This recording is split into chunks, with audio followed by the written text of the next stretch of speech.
What's different about season 5, and what are you most looking forward to? Season 5, which is crazy to say that it's season 5. I think different this year. We've really gotten to know these characters, and I think the fans of the series have really gotten to know these characters. So now I think we're going to see the characters have fun again a little bit. You know, there's been so much life and death, but there's kind of a lighter energy. Even though it's still heavy, it's still a very weighted series, and there's a lot of drama. But I think tonally, it's just a little bit lighter. It's more fun this year. Okay. Speaking of knowing these characters for 4 seasons, going on a 5th. Caroline especially has been through a transformation from the first season as an insecure girl in high school to now as a confident vampire. How has that been playing her, and how has that transformation been for you? Playing a character that has an opportunity of having a very organic transition, as to start off very insecure and kind of, you know, a disliked character. I mean, she was thought of as, you know, she's the queen bee, and she was very sassy. She wasn't the nicest. She was very selfish.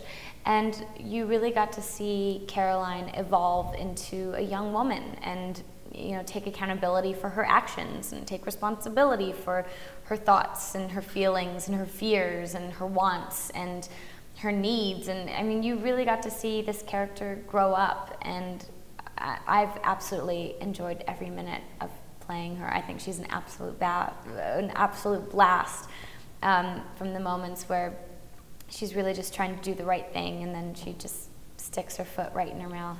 I really adore the character. Can we expect Caroline to have a new or returning love interest this season? Caroline and Elena go to college. There are members of the opposite sex at college, so there will be males. Attractive ones, because it is the CW after all. So yeah, there will be some new fellas, but can't say as to if there's going to be any real romantic interest quite yet. Do you think you'll make any appearances on the originals? You never know. I would love to make an appearance on the originals. I'm really excited just hearing all the snippets and tidbits that I've been hearing. Being here in Atlanta and knowing the other actors over there. So I'm really excited to be a viewer of the show, and I love when Caroline and Klaus have scenes together as well, so I think it would be a really fun crossover, but who knows. Will the show still have the same magical element to it, or are we in store for something new, a little bit of a different feel? Now that Bonnie is dead, she's not necessarily dead from the series, so we will see her, and we will continue to have a lot of magic, and that's not going away. Now you're just going to be introduced to a new world and a new perspective of the magic that has been a part of the series from the beginning. I've heard from a lot of guys that they enjoy the show because the women characters don't cower in the face of danger. Can you comment on that, the idea of strong female characters that pretty much run the show? I love being part of a series with really strong female characters, and I love that even if they don't always get along, and even if there's moments where they're snarky to each other, there's still a really rooted respect amongst the women in the series. I mean, even when Caroline and Rebecca were in scenes together, I mean, these were two characters that hated each other and were competitive with each other, and yet there was still like this fun little, at the root of it, they still respected each other in a weird way. So I really appreciate that. I appreciate that it's not just a series of women just talking behind each other's back. I mean, it's hard. I mean, just turning on the television, especially, you know, what's rooted in a lot of reality television is just women just hating on each other and calling each other names that, how are we not supposed to be surprised when men call us these names? We're calling it to each other. And so I think there needs to be more television with women that are strong and do make mistakes, and it's okay. And even if they don't like each other, they respect each other. And I'm really proud to be a part of a series that embodies that. And you guys, the girls especially, are friends on and off set, right? Yeah, yes. I mean, right now it's Nina, Kat, and myself, and I mean, we started the series young, and it's been really beautiful to watch us all grow into ourselves next to each other and with each other. And so it's really wonderful to come to work with women that you can have fun with, you know, over dinner and on the weekends, but then you can have real conversations about work and your thoughts and challenge each other and challenge yourself. And I'm very proud to be able to say that. What was your favorite part about shooting season 4? My favorite part about shooting season 4, I really loved the nostalgia. There was a lot of beautiful nostalgic moments that, not just when you see it visually on screen, but even just filming them, you know, with the crew.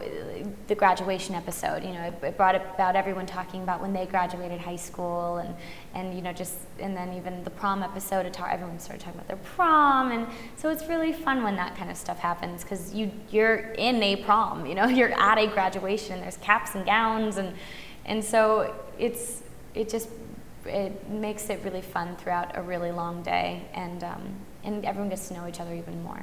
What do you think draws so many people to this show? It is definitely a diverse fan base. They're, you know, from just teenagers and tweens, and then kind of young college girls, and then my personal favorite is whenever it's kind of an older gentleman that is like, oh my gosh, you're on the show The Vampire Diaries. My wife watches it. I was like, well, that's funny, because you're picking me out of the crowd more than she is. So I think, yeah, it's got a huge, diverse fan base. I think it comes down to every single episode, you're on a roller coaster.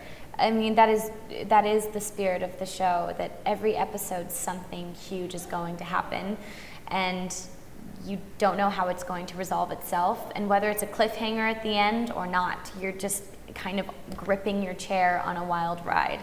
And so it's not a slow-paced show. They keep it moving, and that and Ian takes his shirt off a lot, so I think those two things combined. Have you ever had any weird or strange or really memorable fan experiences? Most fan experiences are very respectful and, you know, very kind and just excited, and I'm a huge fan of television, so I'm just appreciative to be part of a series where people love it and are fans of, you know, just like I'm fans of other television series as well. It was, when we first started, it was just very odd.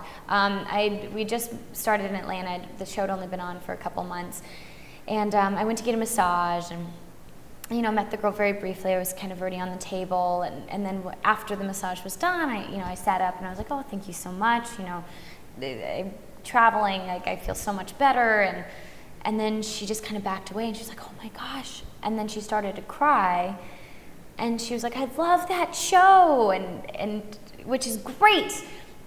But I was unclothed on a table, just in a blanket. And so having that conversation while naked on a massage table was interesting. But I was excited that she was happy to have watched the series. But that was probably my most unique encounter.